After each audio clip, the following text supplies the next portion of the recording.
Hi folks, this is Andrew and in this video we are going to look at the anterior muscles of the thigh. So that's the muscles running down the front of the thigh. Limb anatomy, in particular muscular limb anatomy, I think lots of people struggle with purely because of like the amount of information that's involved, a lot of origins, a lot of insertions. Lots of like little details that people struggle to sort of remember. So we're going to have a think about the best way to approach learning about muscles in the limbs, and yeah, try and think about the ways in which we can simplify the information. Yeah, there's a lot of things, there's a lot of ways looking at limb muscle anatomy that actually makes the job of learning about it easier for you. They share the same nerve, a lot of them have the same actions, things like that. So we're going to try and do that with the anterior muscles of the thigh. So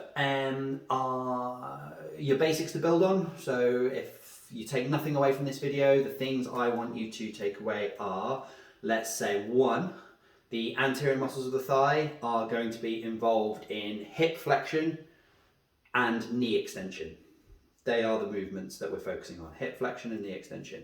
Number 2, muscles of the anterior compartment of the thigh are innervated by the femoral nerve. When you hear anterior compartment of thigh, you should be thinking femoral nerve.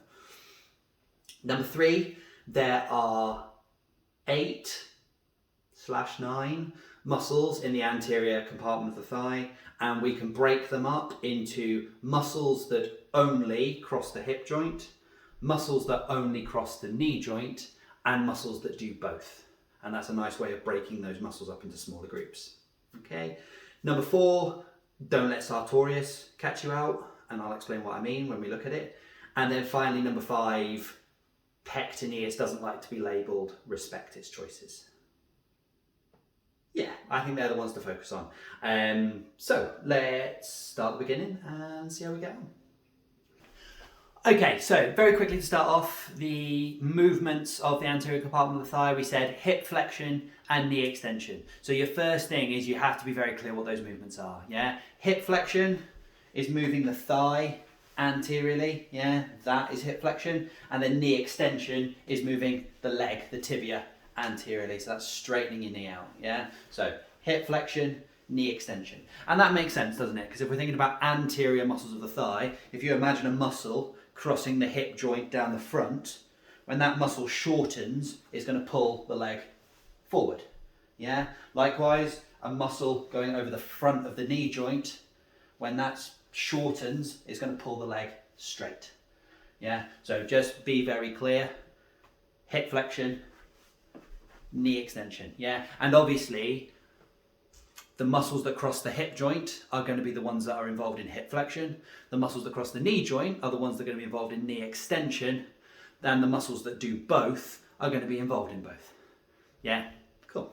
Okay, next thing that we said right at the beginning is the femoral nerve. Yeah, your anterior muscles of the thigh, that anterior compartment, all innervated by the femoral nerve. Yeah, evolution's done us a solid on this one, hasn't it? Yeah, because particularly in the limbs, a lot of the muscles that have similar functions tend to be innervated by the same nerve. Yeah, so if you group the muscles together like that, as we have done, then there's only one nerve to remember for each group. Yeah, and for the anterior compartment, it is the femoral nerve. Now, I don't want that shouldn't just be like an abstract, oh yeah, the femoral nerve sort of thing. It's an opportunity to then learn about the femoral nerve, learn about its course, and actually figure out how it is that it supplies all of these muscles. Yeah, so let's talk about the femoral nerve. So, I'm not going to win any awards for my anatomy illustrations, but I'm hoping we're happy that we've got the pelvis. This is an anterior view, yeah. This is the pelvis. We've got the 2 femurs coming down here, and then we've got the lumbar vertebrate coming up, L5, L4, L3, L2, L1, and then into the thoracic vertebrate further up. Okay.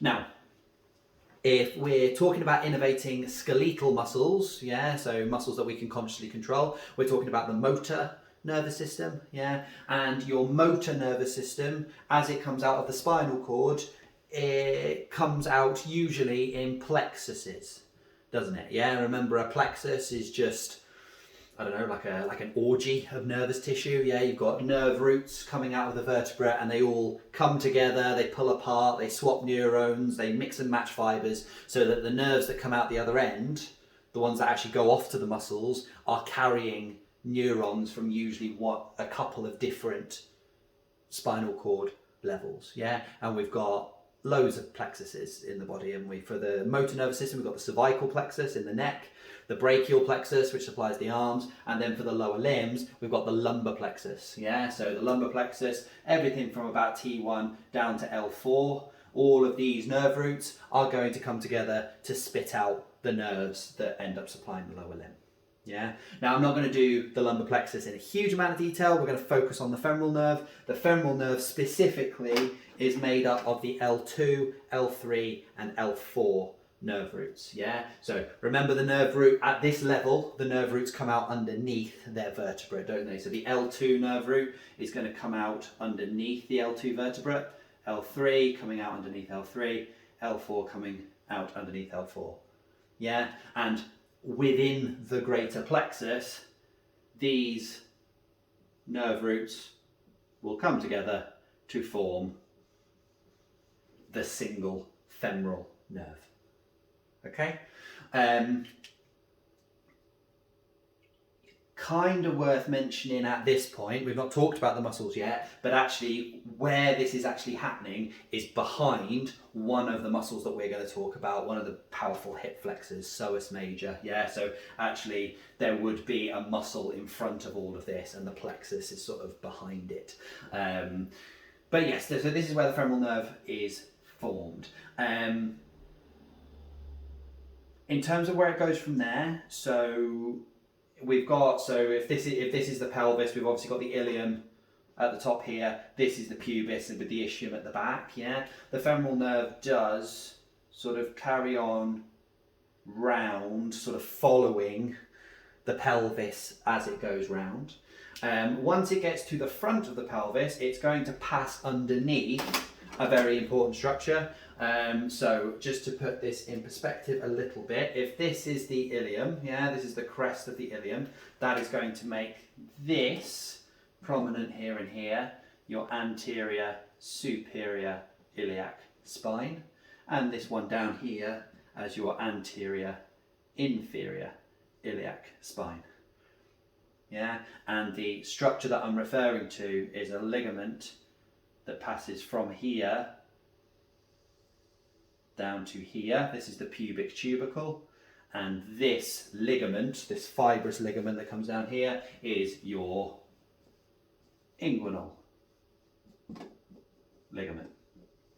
Now that's important with regards to your lower limb anatomy, because anything that wants to travel from the pelvis into the lower limb, not everything, most things that want to travel from your pelvis to your lower limb has to pass underneath the inguinal ligament, yeah? And that is exactly what the femoral nerve does. The femoral nerve, having made its way around the pelvis, dips underneath the inguinal ligament, between the inguinal ligament and the bone, and that is how, let me just get rid of this, it ends up passing down into the thigh.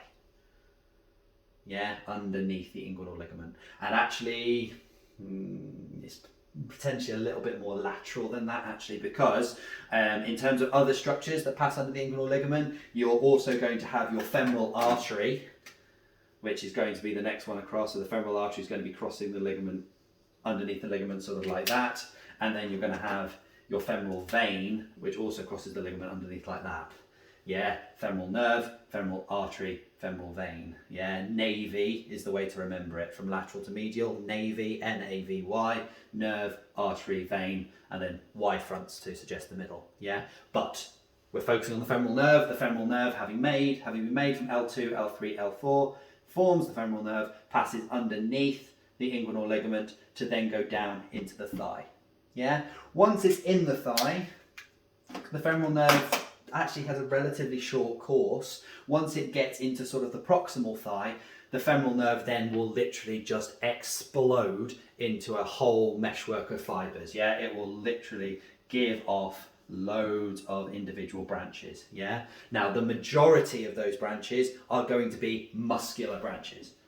muscular branches. And these are just going to be the ones that go to all the muscles that we're about to talk about, yeah, to supply the motor innervation to stimulate these muscles. There are going to be a couple of sensory branches to the femoral nerve, which obviously isn't as relevant to this video, yeah, but it does give off a couple of cutaneous thigh branches, which are sensory, and also the saphenous nerve, which is the main sensory branch of the femoral nerve, which is actually going to go all the way down to the bottom of the leg and supply the medial side of the lower leg. Okay, so that's your femoral nerve. I want you to, that's enough to be getting on with in the context of this video, in the context of learning about the muscles, but your take homes are L2, L3, L4 form the femoral nerve. The femoral nerve will then make its way through the pelvis underneath the inguinal ligament to get into the thigh. And once it's in the thigh, it explodes into mostly muscular branches, but a couple of sensory branches as well. And that's the femoral nerve. Not too bad. Okay, right, let's actually talk about these muscles. Yeah, let's talk about the muscles that make up the anterior compartment of the thigh. So, yeah, I said at the beginning, so 8/9 muscles. We'll talk a little bit about why there's that discrepancy. And the way to think about these muscles generally, or the way I think about these muscles generally, is you've got the muscles that will only cross the hip joint, and as a result they will only be involved in hip flexion. You've got the muscles that will only cross the knee joint, in which case they'll only be involved in knee extension, or you've got the muscles that will cross both of these joints, so they'll be involved in both movements. Yeah, and if we say, let's say there's eight muscles in the anterior compartment. There are 3 that just cross the hip joint, 3 that just cross the knee joint, and then 2 that cross both. Yeah, so 3 plus 3 plus 3, 3 plus 3 plus 2 equals 8. Yeah, that's it's the phone number analogy, isn't it? Yeah, I mean, not that anyone memorizes phone numbers anymore, but back when we did, you never tried to learn all 11 digits in one go. Yeah, you would learn it as sort of whatever, 5, 3, and 3. Yeah, it's the same sort of thing. You break these larger groups down into smaller groups. They become more manageable and more easy to memorize. Yeah, so 3 muscles that only cross the hip joint, 3 muscles that only cross the knee joint, and then 2 muscles that will cross both. Okay, now before we get into the muscles, just a little bit of bony anatomy. I hate bony anatomy with a passion.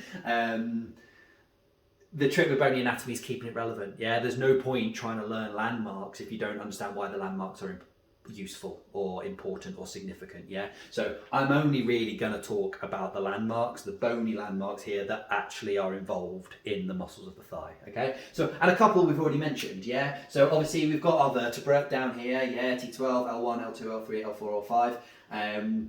In case you weren't aware, these are the transverse processes of those vertebrae sticking out the sides. Yeah, obviously we've got the sacrum down here with the coccyx at the bottom. This is the ilium, so this is going to be the iliac crest.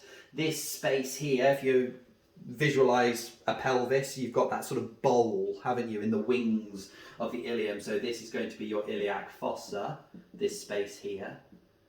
Yeah, we've got our ACIS, yeah, our anterior superior iliac spine. We've got our anterior inferior iliac spine, yeah, and then we've got the pubis here. Obviously this is going to be the pubic symphysis, the joint right at the front of the pelvis. We've got our superior pubic rami, our inferior pubic rami. This is the obturator foramen, and then we're out of the pelvis and into the femur. So we've got the head of the femur. Yeah, that's actually that's the ball and socket. Yeah, the ball that fits into the socket is the head of the femur. You've then got the neck of the femur, and then where the neck meets the main shaft, yeah, you've got these 2 trochanters. Quite what the difference between a trochanter, a tuberosity, and a tubercle is, I have no idea, but we call them trochanters when they're in the femur, yeah? And we've got a greater trochanter and a lesser trochanter, which I've tried to represent here. So the greater trochanter is going to be the one on the lateral side, yeah? It's on the side of the hip. So this is your greater trochanter. And this is actually not really involved in the muscles we're talking about today. The one that is involved in the muscles we talk about today is the one that's on the medial side, yeah, and it's sort of like posteromedial, it's slightly backwards, yeah. This is your lesser, this one here is your lesser trochanter, and this is going to be an important insertion site for some of these muscles, yeah, so just make a note of the lesser trochanter. We've then got the shaft of the femur all the way down to the knee joint, and then we've got our two condyles, yeah, medial condyle, lateral condyle. This is meant to be the patella, yeah, the kneecap. Remember, the patella is a sesamoid bone, yeah, which means it's not actually, it doesn't really articulate to these other bones. It's sort of suspended within tendons and ligaments and things like that, a lot of which are going to be important to this video. So that's your patella, and then we've got the tibia on the medial side and the fibula on the lateral side, and they're going to be the ones that form the bones of the lower leg. Okay, so that's just a very, very quick overview of the some of the landmarks that we will be talking about. Okay, so first things first, let us do, which way are we going to do it? Okay, let's do the muscles that only cross the hip joint first, yeah? So we said 3 muscles that only cross the hip joint. And we'll do the names first. Those 3 muscles are psoas major, iliacus, and pectineus.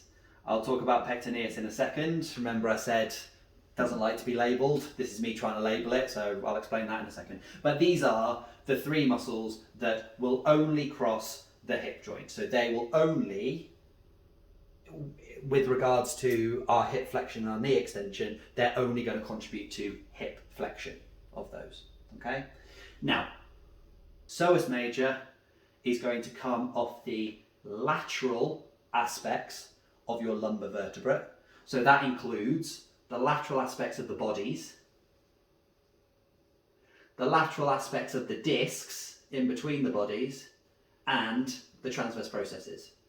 Yeah, psoas major is just going to come off all of that, off the lateral aspects of your lumbar vertebra, and it is then going to go down to insert onto the lesser trochanter. Yeah, so let me just...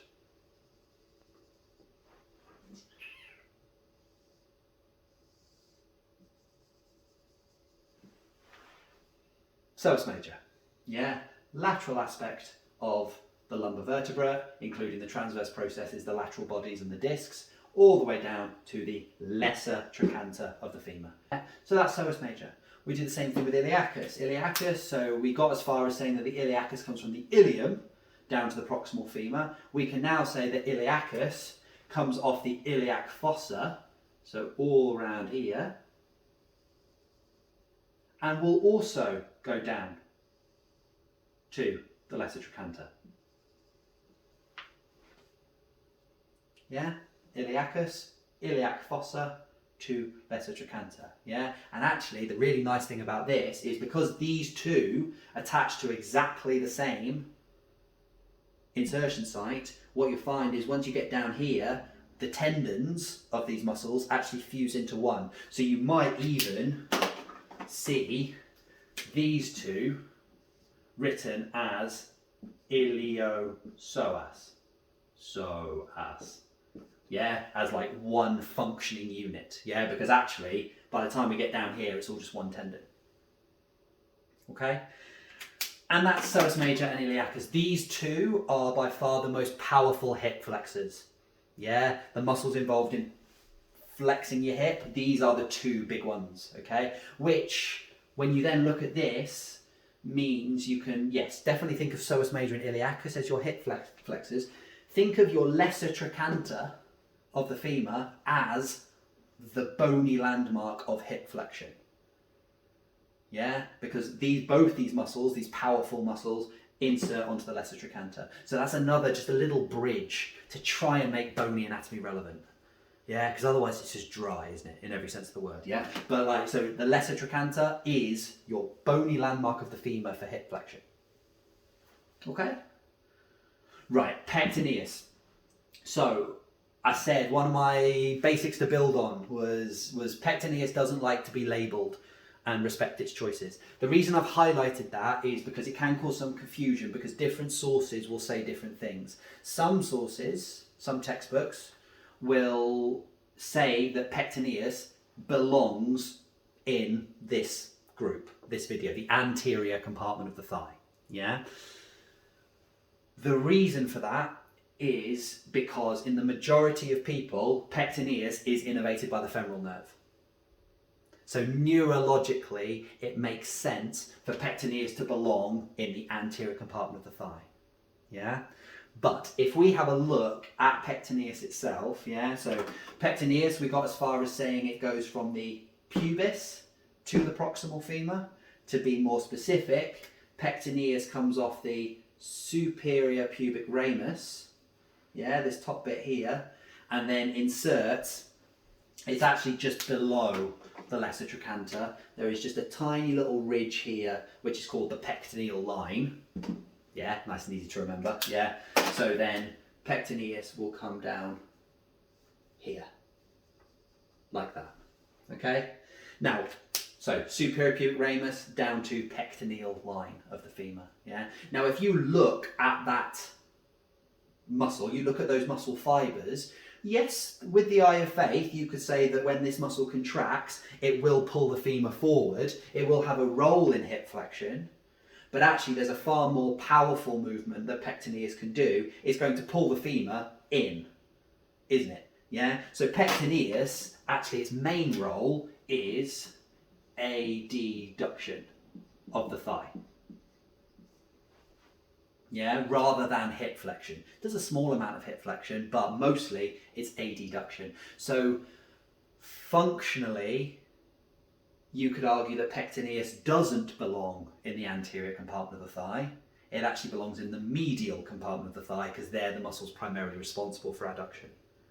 Okay, and you will see some sources that put pectineus in the medial compartment rather than the anterior compartment.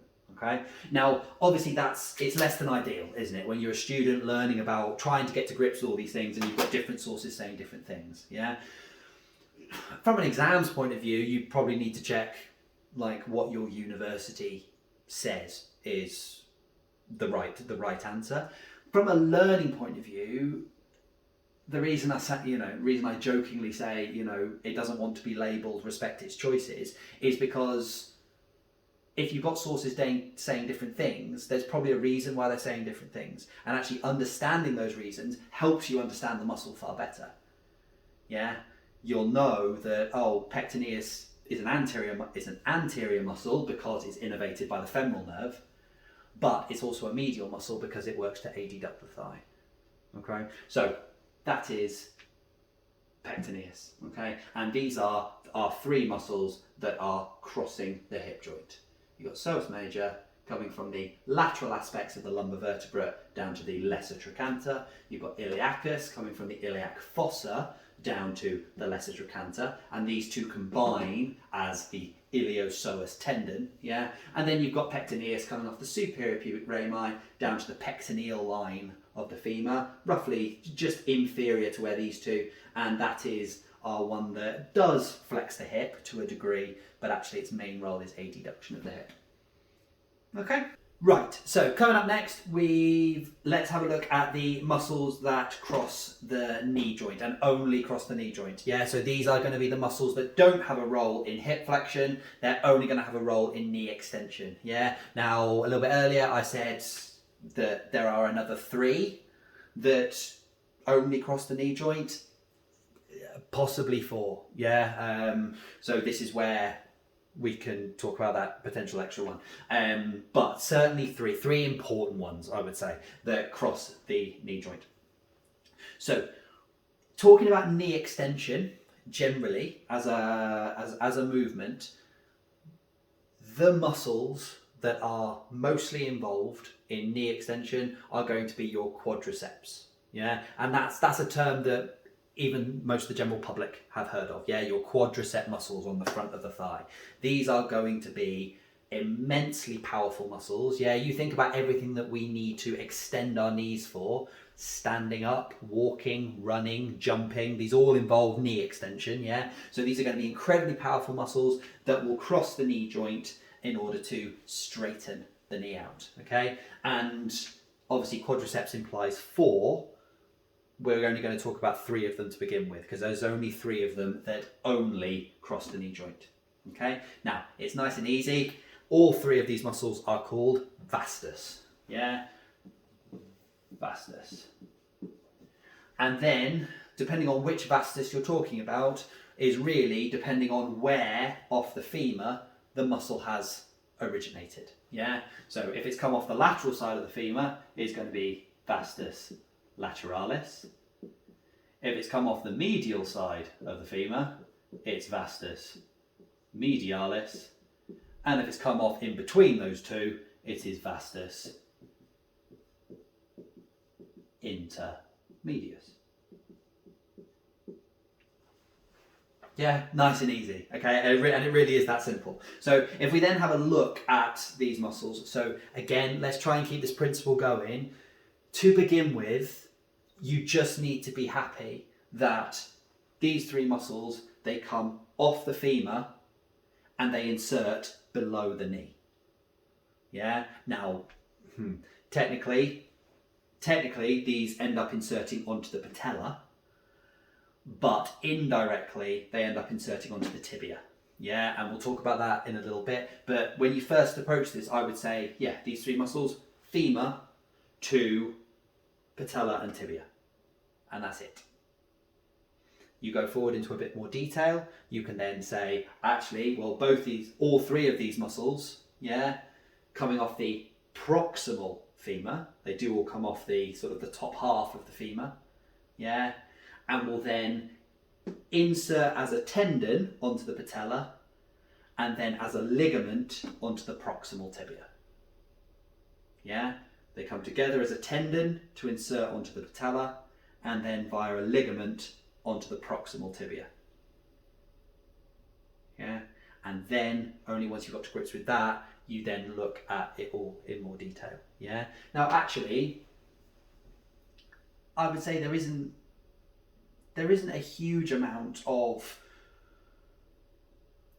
because these muscles are so big, they're not single landmarks that they come off of. It is very sort of general sort of terms. You know, you look at vastus lateralis, for example, it comes off the lateral side of the proximal femur, yeah, and it really is all of the lateral side of the proximal femur, yeah? So that includes the greater trochanter. It does come a little bit off the greater trochanter. It's going to come off sort of the anterior part of the lateral proximal femur, yeah? And it also does curl around the back, and a big part of it comes off the back of the proximal lateral femur, yeah? So I would say don't get too bogged down in specific landmarks and specific details with this, yeah? It's a big muscle. It comes off the lateral proximal femur, yeah? And it's going to come all the way down here, and then just all the way down here, all the way to the bottom here. Yeah, vastus lateralis. Yeah, vastus medialis, yeah, on the other side, same sort of principle, yeah? So it comes off the proximal femur on the medial side. Again, not as much as the lateral, to be fair, but it does come a little bit off the back. Yeah, so it really sort of wraps around the medial proximal femur. Yeah, so just coming up here, and then again all the way down to here. Yeah, let's just sort of encapsulate these a little bit. Okay, and then intermedius, the one that's in the middle, is going to just come off the front of the proximal femur. It's going to come off here and then down here.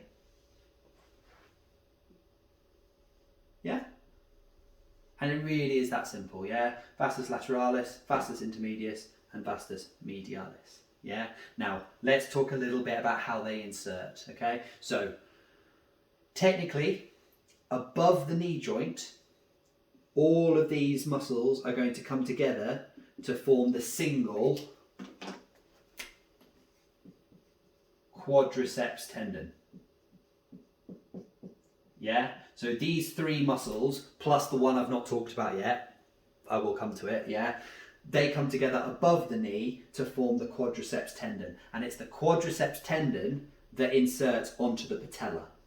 Yeah, the base of the patella.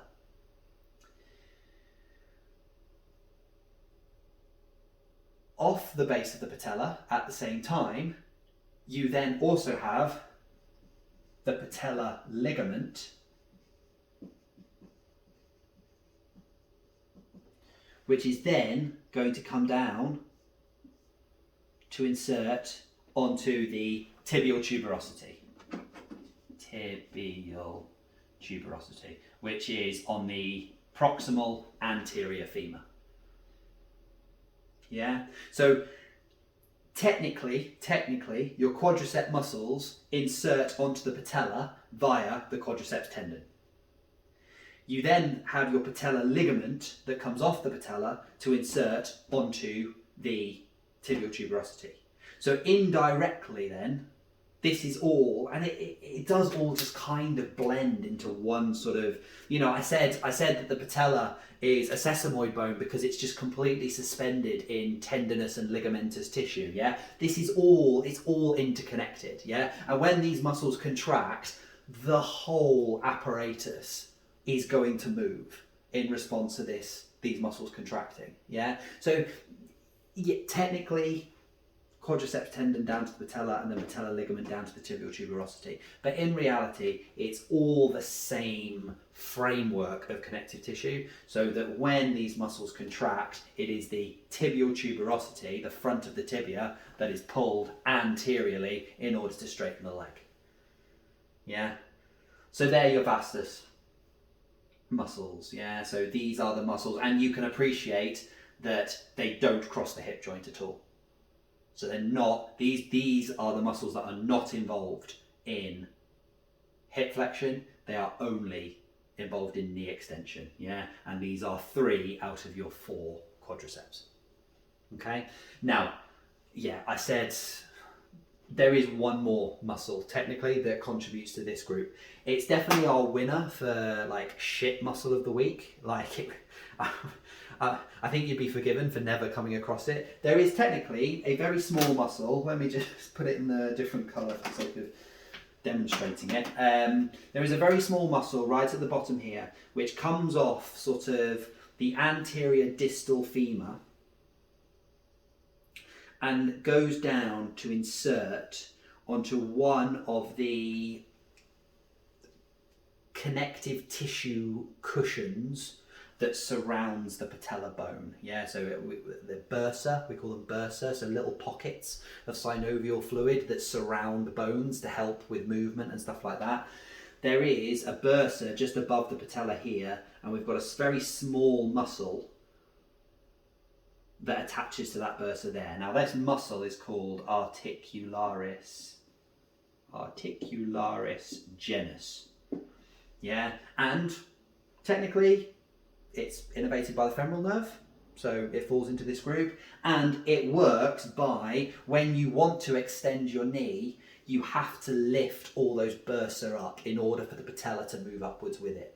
Yeah, so articularis genus is going to be responsible for helping the patella lift when you straighten your leg. Yeah, I have never seen this muscle in reality. I've never heard of anyone injuring this muscle. I don't know if they can, perhaps you can. So it very much is a take it or leave it kind of, I probably shouldn't say that, should I?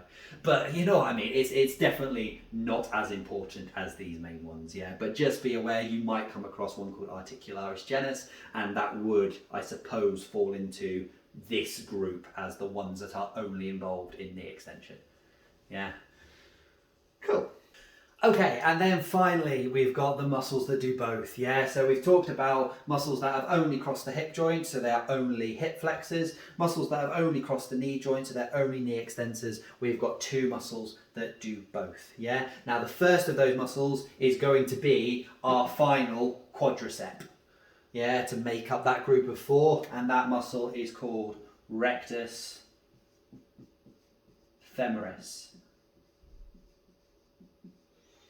Yeah, now rectus femoris, if we've already said it has to cross both the hip joint and both the knee joint, we know then that this muscle cannot originate off the femur. It has to come from higher up, yeah? So to begin with, you can just say rectus femoris is going to come from the pelvis to the tibial tuberosity, or to the tibia, yeah? Pelvis to tibia. Then go in a little bit more detail. Okay, where in the pelvis? Okay, it's coming off the ilium down to the proximal tibia. Ilium to proximal tibia. And then go forward again, you know, where specifically, give us the details. Rectus femoris, its origin is here. It's your anterior inferior iliac spine. Yeah, this is where, it does come a little bit further down as well off this bit of the ilium here, but mostly it is your anterior inferior iliac spine. Okay, so having originated from there, it is then going to cross the hip joint to get down to the femur. It is going to travel superficial to all of the vastus muscles. It goes over the top of all of the vastus muscles.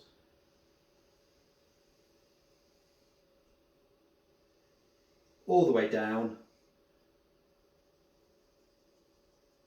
to then contribute to the formation of the quadriceps tendon, to insert onto the patella, and then the patellar ligament onto the tibial tuberosity. Yeah, so at the bottom, this is exactly the same as these. Yeah, it just helps to form the quadriceps tendon above the knee, and then via the patellar ligament insert onto the tibial tuberosity below the knee. The difference between rectus femoris and the vastus is that rectus femoris actually originates above the hip joint, so technically it's the only quadricep muscle that is involved in flexion of the hip. Yeah, all of these others can only extend the knee. Okay, so that's rectus femoris, and yes, these four together make up your quads. Yeah? Good. And then final muscle left. I've left the best till last because this next muscle is my favourite muscle in the entire body. The final muscle is sartorius. So sartorius, and if you remember right at the start of this video I said don't let sartorius catch you out. I will chat about that at the end. Sartorius is the most superficial, the most anterior muscle of the entire thigh. Yeah, if you look at a specimen, you look at a cadaver, yeah, you will see sartorius over the top of everything else. Yeah, and it's a gorgeous muscle. Yeah, it's this nice S bend sort of ribbony type muscle. Yeah, again we know it has to cross both the hip joint and the knee joint. Yeah, so we can say right off the bat, we know it's going from pelvis to tibia. You can then zoom a bit more forward and say it's coming from the ilium to the proximal tibia. And you can then go again to say that sartorius is coming off here, is coming off the anterior superior iliac spine. Yeah, so when you think about these two, our two in blue, you're thinking about the iliac spines. Rectus femoris comes off the anterior inferior iliac spine. Sartorius comes off the anterior superior iliac spine. Yeah, the bony bit's right at the front of your pelvis. You can palpate it on yourself. Yeah. Once it comes off sartorius, it then does have a nice S bend down the thigh. Yeah, so it starts coming off. Quite lateral, but then will snake across the thigh on its way down and ends up inserting on the medial aspect of the proximal tibia. Yeah, so let me just sort of fill that in a little bit. So it's coming all the way down here, all the way down here, over the top of all of these other muscles. Yeah, it's superficial to all of them. coming down here. It's a very ribbon-like, cord-like muscle. Yeah, that is sartorius. Okay, so very easy muscle to identify on a specimen if you're ever asked to do it. Don't let sartorius catch you out. What do I mean by that? So sartorius is my favourite muscle in the human body. It's also the one that is a bit of an exception to the rules that we've talked about, okay? So it crosses the hip joint, so it is definitely involved in hip flexion. Yeah, it is a hip flexor. Where you shouldn't get caught out is sartorius doesn't extend the knee. Okay, because it runs down the medial side of the knee joint and inserts, very medially, almost posteromedially onto the tibia. When this muscle contracts, it actually pulls the tibia backwards. So this isn't going to extend the knee, sartorius is going to flex the knee, okay? So it is the exception. And it's absolutely heartbreaking when, a question comes up in an exam, please can you name and identify any muscle that extends the knee? And you can see, it's going through your head, right, knee extension, I know that's anterior compartment of the thigh. What's the easiest muscle to identify in the anterior compartment of the thigh? Ooh, sartorius. It's the one that doesn't, yeah? So sartorius is not a knee extensor, it's a knee flexor, okay? Now, the way to remember that sartorius is the exception is to understand what sartorius actually means, yeah? So sartorius refers to the sort of the ribbon shape of the muscle. It also refers to tailoring, yeah, to be a tailor, a clothes maker. And where the significance of that is sort of in ye olde times, yeah, tailors used to just work sat on the floor cross-legged. Yeah, you can imagine, as you would like in a school assembly or whatever. So they used to sit cross-legged to do their tailoring, yeah. In order to sit cross-legged, to sit cross-legged on the floor, you need to do everything that sartorius does. So if you just think about sitting down cross-legged, you've got to flex the hip to bring your knees up. You do have to bend your knee to bring your feet in. And then actually you do have to externally rotate. You have to externally rotate your femur in order to bring your knees out so that you can sit cross-legged, yeah? And these are the movements of sartorius. It flexes the knee, it externally rotates the hip, and it flexes the knee. Flexes, what did I say? It flexes the hip, it externally rotates the hip, and then it flexes the knee. Yeah, so that's how you remember, and it's all because sartorius refers to tailors who used to do their work cross-legged on the floor, which I think is really cool, yeah? But that's how you remember that it's an exception. Okay, now, I mean, this looks like this is like a car crash looking at it now, but I hope that if you followed me as I've put it together, I'm hoping that this has sort of made sense and it's got the main points across. And these are it. These are our anterior muscles of the thigh, okay? Yeah. Okay guys, that's the end of this video. I hope that was useful. So yeah, going back to our sort of basics to build on, our take-home messages, your things to remember with the anterior muscles of the thigh they are involved in primarily hip flexion and knee extension, yeah? Apart from a couple of exceptions. They are innervated by the femoral nerve. Yeah, all of these muscles innervated by the femoral nerve, L2, L3, L4 off the spinal cord, yeah? There are 8 to 9 muscles in this group, and it's much easier if you break those down into smaller chunks, yeah? Muscles that just cross the hip, muscles that just cross the knee, muscles that do both. And then we chatted about a couple of exceptions, so just be aware of pectineus as a muscle that is usually innervated by the femoral nerve, but is primarily involved in adduction of the thigh, and sartorius, which is innervated by the femoral nerve, does flex the hip, doesn't extend the knee, it actually flexes the knee in order for you to sit cross-legged on the floor, yeah? Okay, well, I hope that was useful. I should probably get in the habit of saying this. Please like the video if you enjoyed it. Please subscribe to the channel if you enjoy me.